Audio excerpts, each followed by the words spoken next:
Avez-vous déjà pensé que le simple bruit d'un sifflet pouvait décider du destin de 47 familles? En 1934, à Roubaix, dans le nord de la France, une jeune ouvrière de 17 ans dormait au sous-sol d'une usine textile, le visage noirci par la poussière et les mains brûlées par la soude. Rien ne laissait imaginer qu'un jour, ce même sous-sol deviendrait le cœur d'une révolution silencieuse.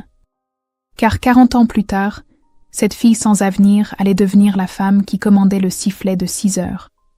Mais entre ces deux moments, il y eut la peur, le mépris, les blessures, et une force que personne ne voyait venir. Aujourd'hui, vous allez découvrir cette histoire dramatisée, inspirée de notre réalité, une histoire sur la dignité, la persévérance et le courage de réparer plutôt que de fuir. Avant de commencer, abonnez-vous à la chaîne, laissez un j'aime et dites-nous dans les commentaires de quelle ville vous regardez cette vidéo. Nous publions chaque semaine des récits dramatisés inspirés de la vraie vie, des histoires qui parlent de travail, de courage et de mémoire. Restez jusqu'à la fin. Cette histoire pourrait bien vous rappeler que, parfois, la force la plus puissante vient du silence. La seule photographie qui reste de ce commencement montre un lit de camp en toile adossé à la chaudière, un seau en métal, l'ombre des bobines de fil en hauteur, et une jeune fille au foulard sur la tête, enroulée dans un manteau emprunté.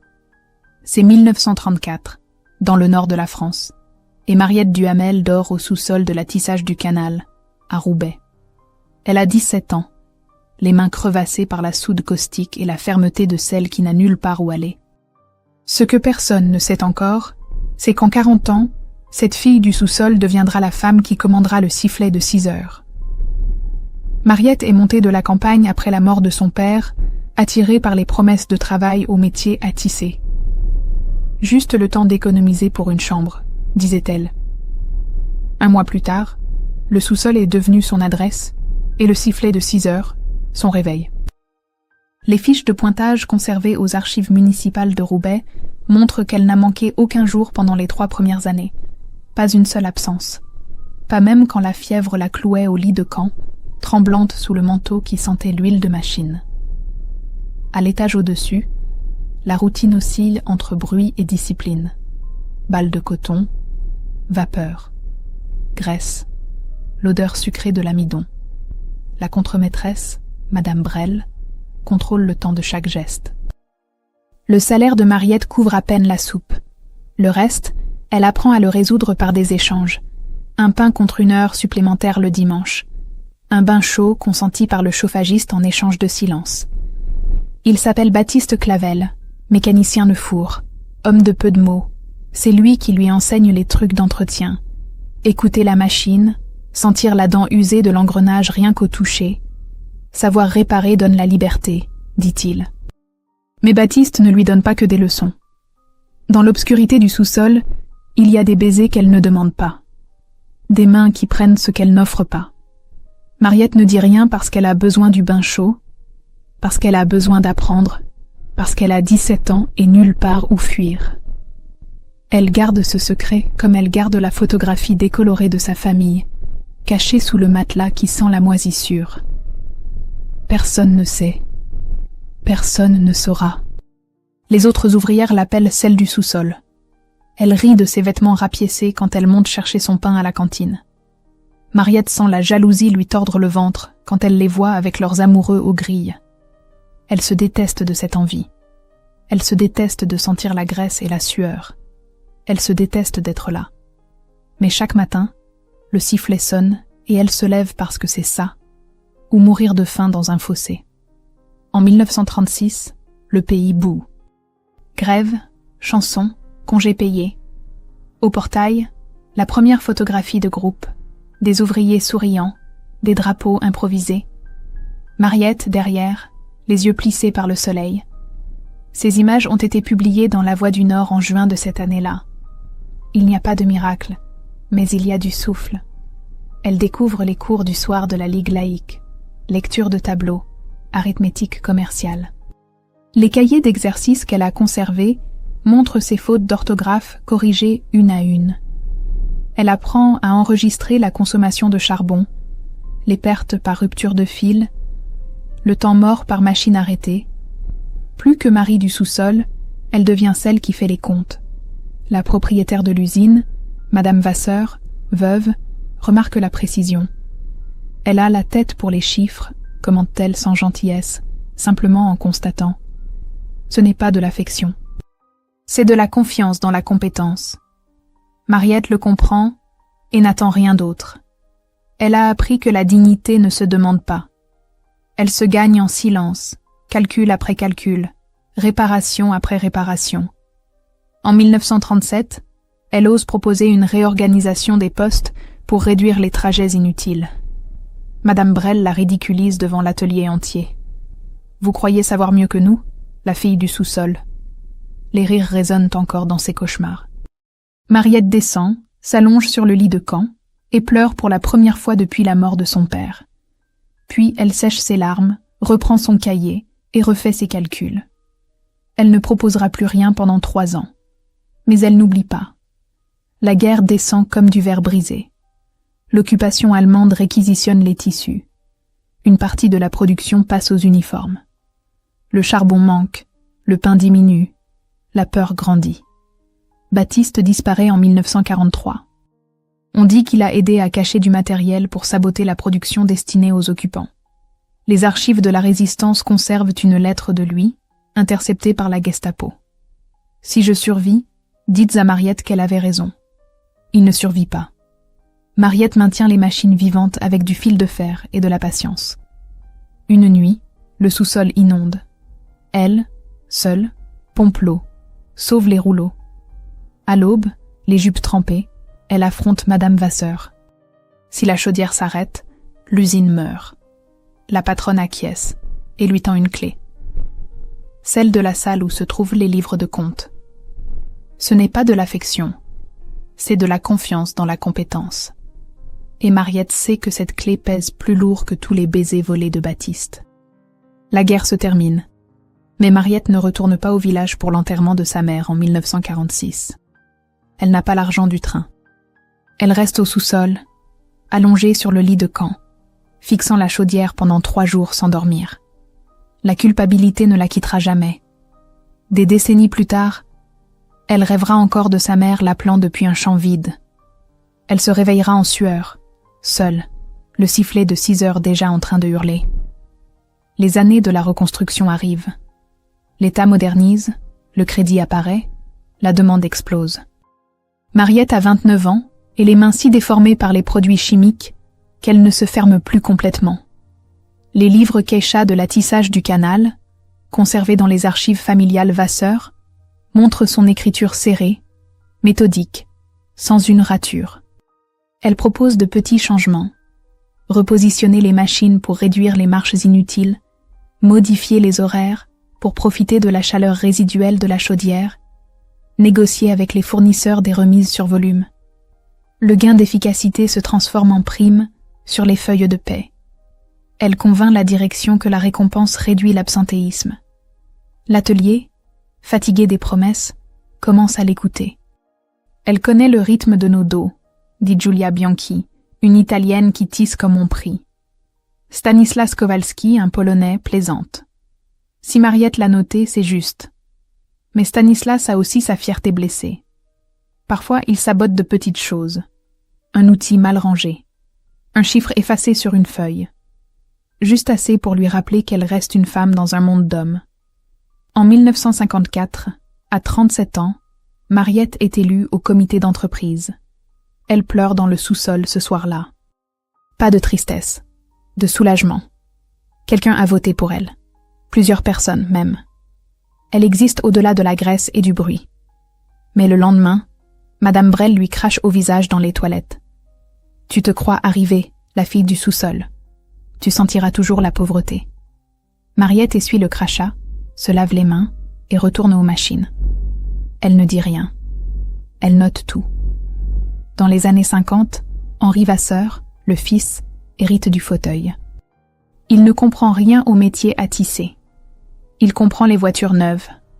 Il projette de vendre une partie du terrain pour un entrepôt, de licencier du personnel, de maquiller les chiffres. Mariette, maintenant chef de production, voit le trou. Le nouveau gérant surfacture les matières premières et vide la caisse.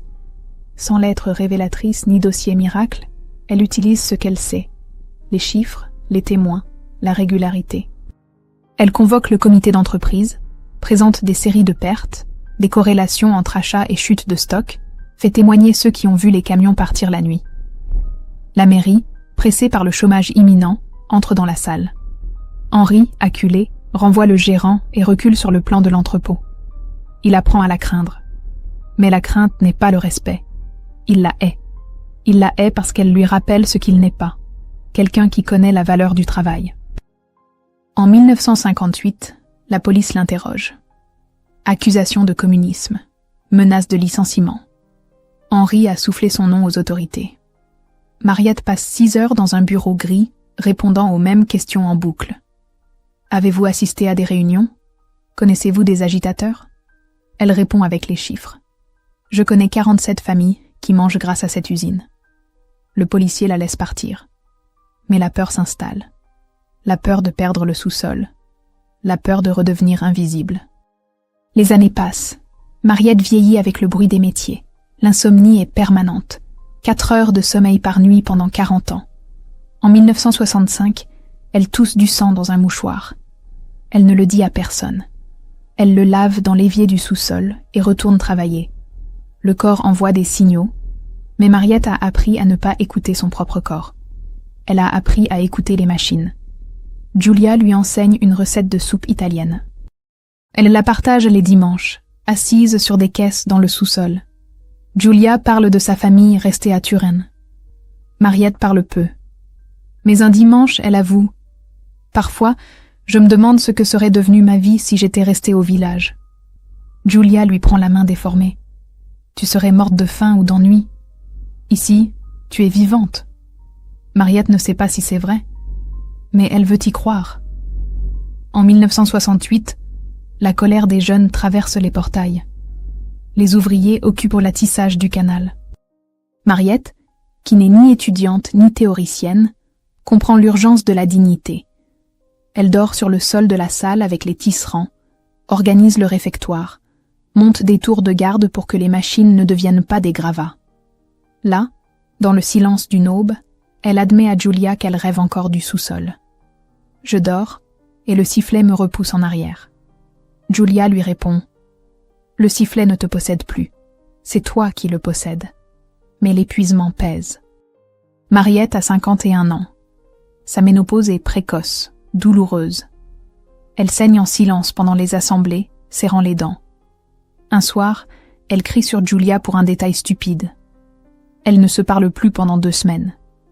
Mariette pense qu'elle a tout gâché, qu'elle est incapable d'amitié, qu'elle est juste une machine comme les autres. Puis Giulia revient avec la soupe italienne. Elle mange sans parler. Et c'est suffisant. Au pic de la tension, Henri tente de rouvrir avec des contrats temporaires. Personne ne passe. Le journal local photographie le portail occupé. Ces images sont conservées dans les archives de la Voix du Nord, datées de mai 1968. Mais l'image qui compte est invisible. Mariette notant dans un cahier taché d'huile ce qui sera son plan de sauvetage. Flux, goulot, temps, marge possible. Elle ne sait pas encore qu'elle est en train de dessiner l'avenir. Elle croit juste qu'elle calcule pour survivre un jour de plus. 2 ans plus tard, la crise textile mord.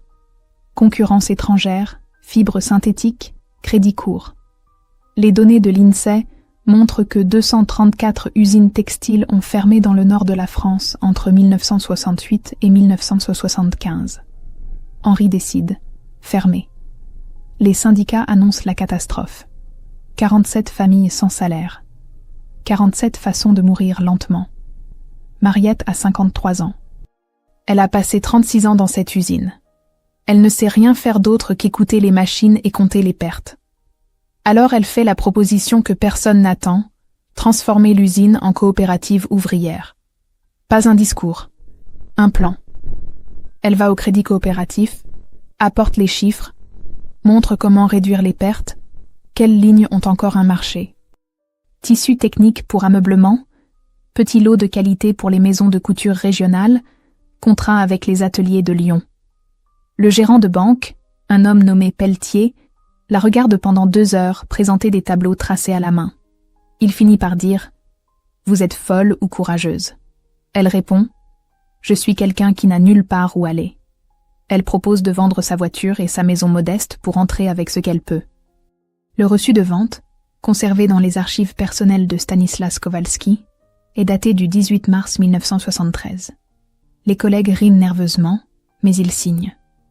47 signatures sur le procès-verbal d'assemblée. La sienne en premier. Elle tremble en écrivant son nom. Elle pense à Baptiste. Elle pense à sa mère. Elle pense au sous-sol.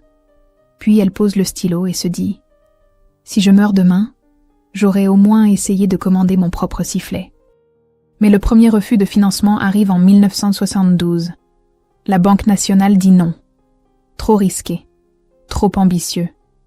Mariette reste 3 jours sans sortir du sous-sol. Julia descend avec la soupe. Elle ne parle pas. Julia lui tient simplement la main déformée pendant 1 heure. Puis Mariette se lève, reprend ses cahiers et cherche une autre banque. Elle ne pleure plus. Elle a épuisé ses larmes il y a 20 ans. La vieille Madame Vasseur, recluse et malade, fait appeler Mariette en 1973. Elle a 82 ans, allongée dans un lit qui sent la lavande et la mort proche. Elle regarde Mariette avec des yeux encore lucides. Vous me rappelez mon mari quand il écoutait encore les machines. Elle promet de vendre au prix des actifs, sans facturer la prime de marque. Sans spectacle, juste la reconnaissance froide de quelqu'un qui comprend la valeur de continuer. Henri hurle. Il menace de procès.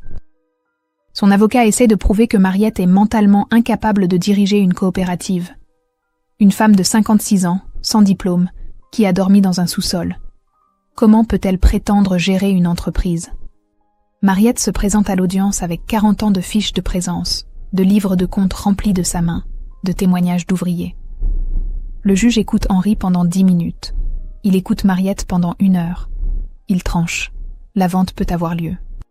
Au l'élan discret de 1974, la coopérative gagne par une marge étroite. Le portrait que personne ne prend, mais que tous gardent en dedans, c'est celui de Mariette sortant dans la cour, touchant le mur chaud de la chaudière comme on salue un vieil ami. Elle ne se dit pas patronne. Elle préfère présidente de la coopérative.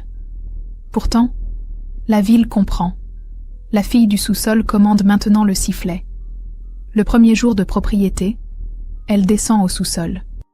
Le lit de camp en toile est toujours là, rangé dans un coin. Elle le touche. Les doigts se souviennent du froid, de la faim, de la peur.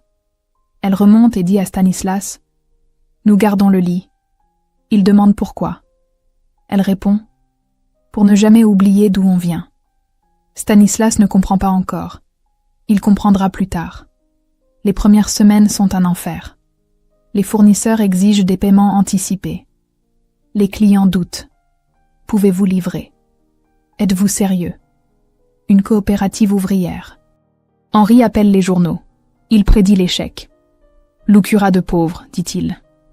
Mariette lit les articles. Elle les découpe. Elle les colle dans un cahier. Un jour, elle les montrera aux petits-enfants des ouvriers.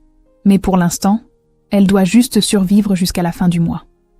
En décembre 1973, Mariette reçoit des lettres anonymes, des menaces de mort, des insultes, sale communiste, traître à la France.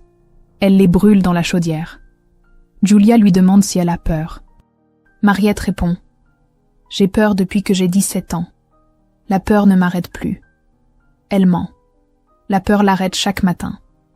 Mais elle se lève quand même parce que 47 familles comptent sur elle. Stanislas, maintenant vice-président, commence à montrer son respect. Un soir, il lui dit « Ma fille, je l'ai appelée Mariette.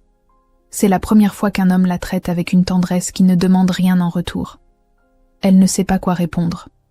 Elle hoche la tête. Puis elle descend au sous-sol et pleure pendant 10 minutes. De gratitude, de fatigue, de soulagement de ne plus être seule. Janvier 1974. La première semaine de fonctionnement de la coopérative. Mariette a 57 ans. 40 ans se sont écoulés depuis le lit de camp.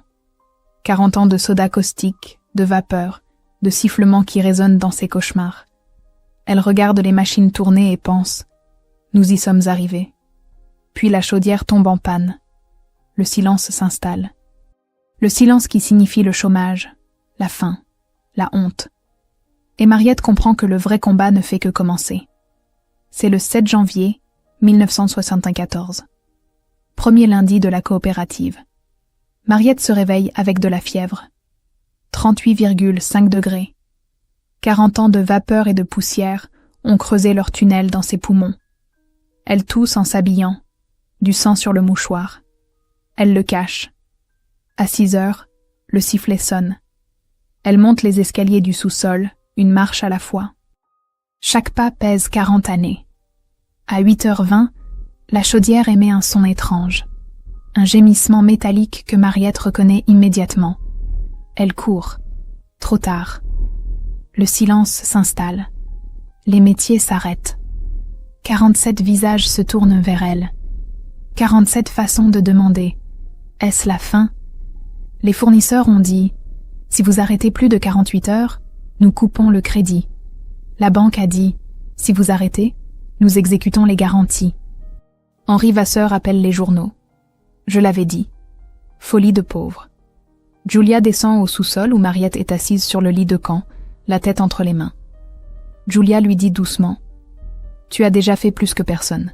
Si nous abandonnons, personne ne jugera. » Mariette lève les yeux. Des yeux qui n'ont plus dormi 4 heures d'affilée depuis 1934. Elle répond « J'ai vendu ma maison. Vous avez signé. 47 familles comptent sur nous. Nous ne pouvons pas abandonner maintenant. » Julia tend la main. Alors qu'est-ce qu'on fait? Mariette se lève. Elle descend les escaliers vers la chaufferie. C'est la première fois en 22 ans qu'elle y descend en tant que propriétaire. Le lit de camp est toujours là, dans le coin. Les ombres des bobines de fil dansent sur le mur. Elle touche la chaudière froide. Elle ferme les yeux. Elle entend le silence. Le silence qui signifie la faillite, la honte, le retour au néant. Puis elle respire profondément et se souvient. Baptiste m'a appris à écouter.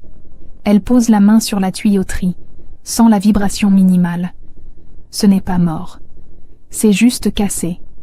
Elle appelle Stanislas, apporte la clé anglaise. Il hésite.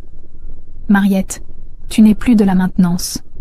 Elle le regarde avec des yeux qui ont vu 40 ans de combat. Je n'ai jamais cessé d'être du sous-sol. Et le sous-sol est à moi. Stanislas descend avec la lampe torche. Julia arrive avec les outils. Ils travaillent ensemble dans le silence. Avec ses mains déformées mais précises, Mariette identifie le point de rupture. Ce n'est pas la chaudière. C'est une vanne coincée par la rouille. Réparation simple que personne n'a pensé à vérifier. Elle dévisse, nettoie, resserre. 3 heures de travail. Ses doigts saignent. La fièvre monte. Elle tousse. Julia lui essuie le front. Stanislas tient la lampe sans trembler. Ils ne parlent pas. Ils n'ont pas besoin de parler. 40 ans de métiers à tisser leur ont appris le langage du silence. À 14h30, Mariette tourne la clé. Le livre d'incidents de la SCOP l'enregistrera ainsi. Panne résolue par Monsieur Duhamel. Production reprise à 14h30. La facture de la vanne réparée, conservée dans les archives de la coopérative, indique 8 francs 50. Un morceau de métal qui valait 47 emplois. Un morceau de métal qui valait la dignité. La vapeur revient. Le sifflet sonne. Pas le sifflet qui la servissait. Le sifflet qu'elle commande. Ils montent ensemble à l'atelier. 47 ouvriers applaudissent en silence. Des larmes sur les visages. Mariette ne fait pas de discours. Elle dit simplement « Demain, 6 heures. Celui qui arrive en premier allume la chaudière. C'est Julia qui arrivera à 5h45. À la fin de ce tour, quelqu'un prend une photographie. Mariette, de dos pour la caméra, touchant le mur de la chaudière comme on embrasse un vieil ami. Elle ne sait pas qu'on la photographie. L'image est floue, industrielle, sans glamour. Les bobines de fil projettent leurs ombres. On voit le bord du lit de camp dans le coin. On voit les mains déformées de Mariette posées sur le métal chaud. On voit la fumée de la vapeur qui revient. Mais quand ils développent la photo, tous voient, ce n'est pas la photo d'une patronne. C'est la photo de quelqu'un qui n'a jamais oublié d'où elle vient. Julia dira plus tard, en 1985, dans une interview pour un documentaire local, « Ce jour-là, j'ai compris que la liberté, ce n'est pas de ne pas avoir de patron. C'est de travailler pour quelqu'un qui vous respecte. La photo ne sera jamais exposée dans un musée. Elle restera dans le bureau de la coopérative, encadrée simplement, regardée par chaque nouvelle génération d'ouvriers. » Ce soir-là, Mariette redescend au sous-sol. Elle s'allonge sur le lit de camp pour la première fois en 22 ans. Elle ferme les yeux. Le sifflet ne la réveillera pas cette nuit. Pour la première fois depuis 1934, elle dort 6 heures d'affilée. Sans cauchemar. Sans réveil en sueur. Juste le silence d'une chaudière qui respire et d'une femme qui a enfin conquis son propre temps. Stanislas la trouve au matin, encore allongée. Il s'inquiète. Elle ouvre les yeux et sourit. C'est la première fois qu'il la voit sourire vraiment. Elle dit « J'ai dormi ». Il répond « Bien ». Elle dit « Baptiste avait raison. Savoir réparer donne la liberté ». Stanislas ne sait pas qui est Baptiste.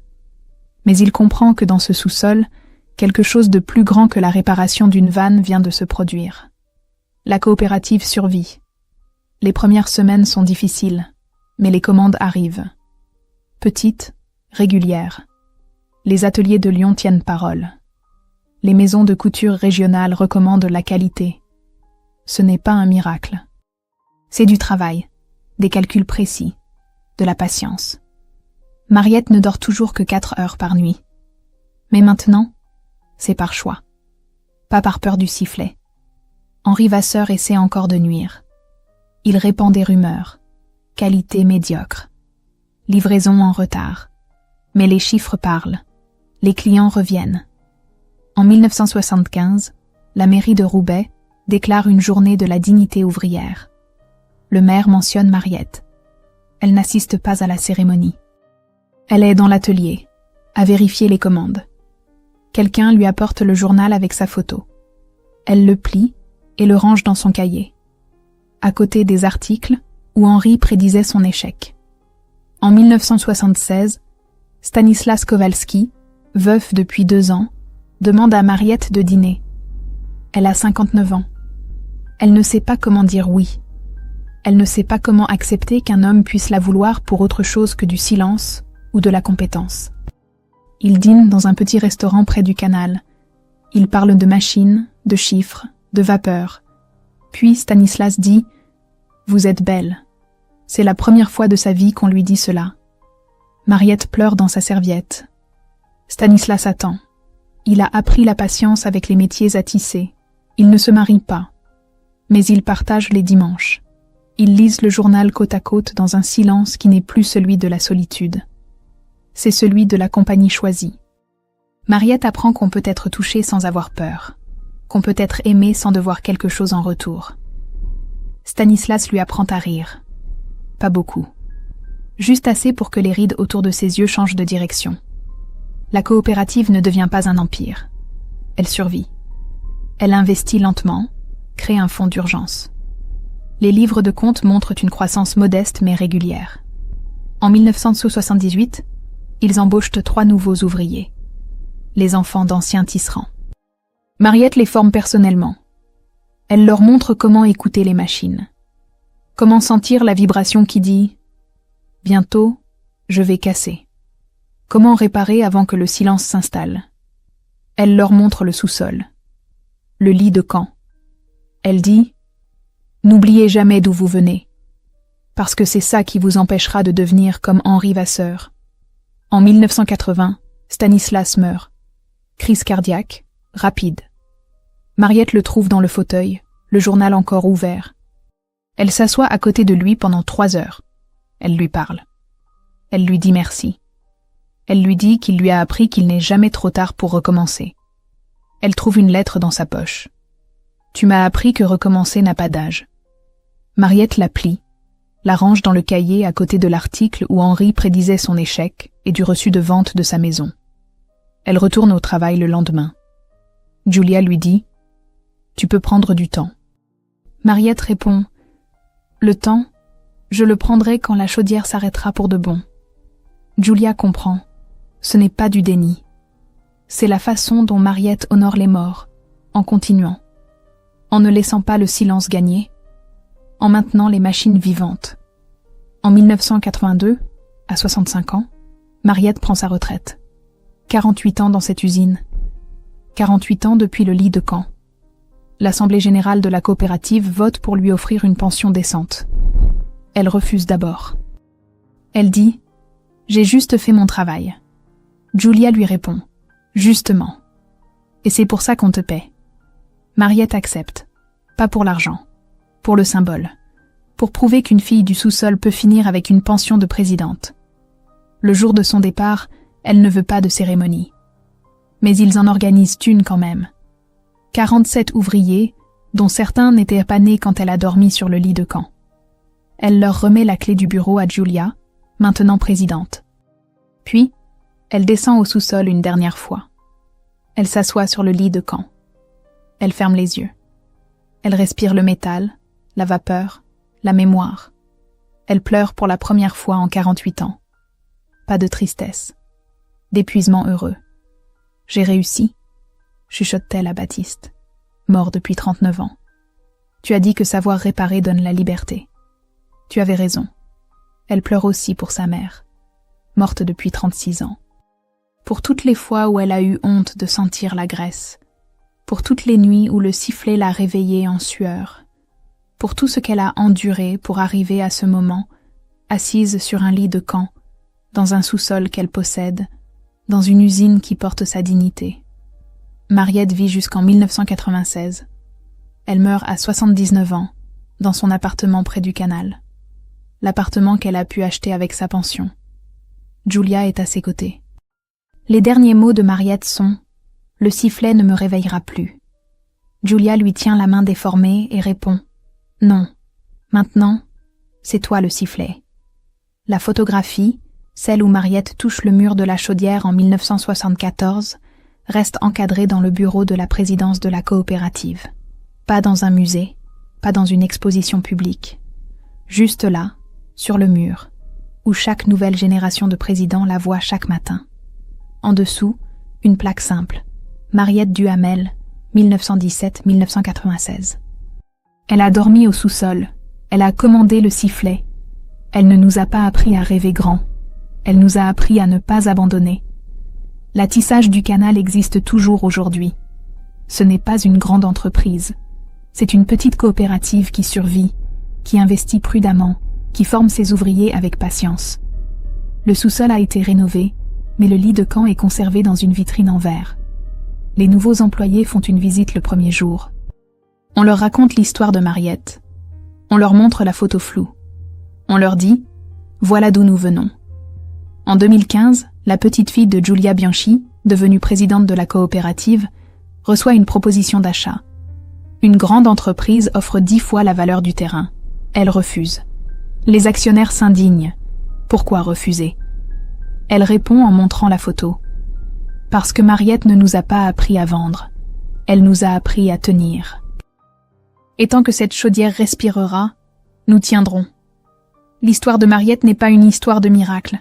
C'est une histoire de petites victoires arrachées au silence, de chiffres notés dans des cahiers tachés d'huile, de mains déformées qui n'ont jamais cessé de réparer, de nuits de 4 heures et de jours de 14, de peur transformée en compétence, de honte transformée en dignité, de sous-sol transformé en commandement. Ce n'est pas une histoire qui dit « rêvez grand ».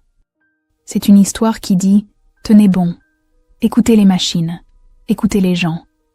Apprenez à réparer. N'abandonnez pas quand le sifflet hurle. N'abandonnez pas quand le sous-sol inonde. N'abandonnez pas quand il vous appelle la fille du sous-sol. Parce qu'un jour, peut-être, vous commanderez le sifflet. Et ce jour-là, vous vous souviendrez de tous ceux qui vous ont appris à tenir. Mariette Duhamel n'a pas changé le monde. Elle a sauvé 47 emplois. Elle a transformé un sous-sol en symbole. Elle a prouvé qu'on peut venir de la soda caustique et finir avec une pension. Qu'on peut dormir sur un lit de camp et mourir dans un appartement à soi. Qu'on peut être invisible pendant 40 ans et laisser une photo floue qui dit plus que 1000 discours. La leçon n'est pas dans la grandeur. Elle est dans la persistance, dans le refus de laisser le silence gagner, dans la main qui tient la clé anglaise, même quand elle saigne, dans la voix qui dit « Demain, 6 heures », dans le courage de redescendre au sous-sol quand tout le monde a abandonné, dans la certitude que la dignité ne se donne pas. Elle se répare, vanne par vanne, jour après jour, sifflet après sifflet. Et si vous passez un jour à Roubaix, près du canal, vous verrez peut-être une petite usine qui résiste. Vous entendrez peut-être un sifflet à 6 heures. Et si vous regardez bien, vous verrez la vapeur monter d'un sous-sol où, il y a 90 ans, une fille de 17 ans s'endormait sur un lit de camp en se disant « Juste jusqu'à ce que j'économise pour une chambre ». Elle n'a jamais eu sa chambre. Elle a eu mieux. Elle a eu la liberté de ne plus avoir peur du sifflet. Et c'est peut-être la seule victoire qui compte vraiment. Cette histoire fictionnelle inspirée de la réalité nous rappelle que la dignité ne se reçoit pas. Elle se construit, jour après jour, comme Mariette l'a fait en réparant les machines et en refusant de céder au silence. Parfois, la véritable victoire n'est pas de tout changer, mais simplement de ne pas abandonner. Parce que tenir, c'est déjà résister. Et résister, c'est vivre. Et vous, qu'auriez-vous fait à la place de Mariette? Avez-vous déjà connu quelqu'un qui s'est relevé malgré tout, sans reconnaissance, seulement par devoir ou par amour du travail bien fait? Que signifie pour vous la liberté? Ne plus obéir ou choisir ce à quoi vous obéissez? Écrivez le mot persévérance dans les commentaires si vous êtes resté ou jusqu'à la fin. Dites-nous de quelle ville vous nous regardez. Et si dans votre famille, il existe des récits anciens, des souvenirs d'usines, de courage ou de transmission, partagez-les. Ils pourraient inspirer d'autres histoires sur cette chaîne. Abonnez-vous pour ne pas manquer les prochains récits, aimez la vidéo, activez la cloche et partagez-la avec quelqu'un qui croit encore que le travail, la mémoire et la solidarité peuvent réparer le monde. Merci d'avoir tenu jusqu'au bout. Et souvenez-vous, tant que le sifflet sonne, il y a encore quelqu'un qui se bat pour continuer.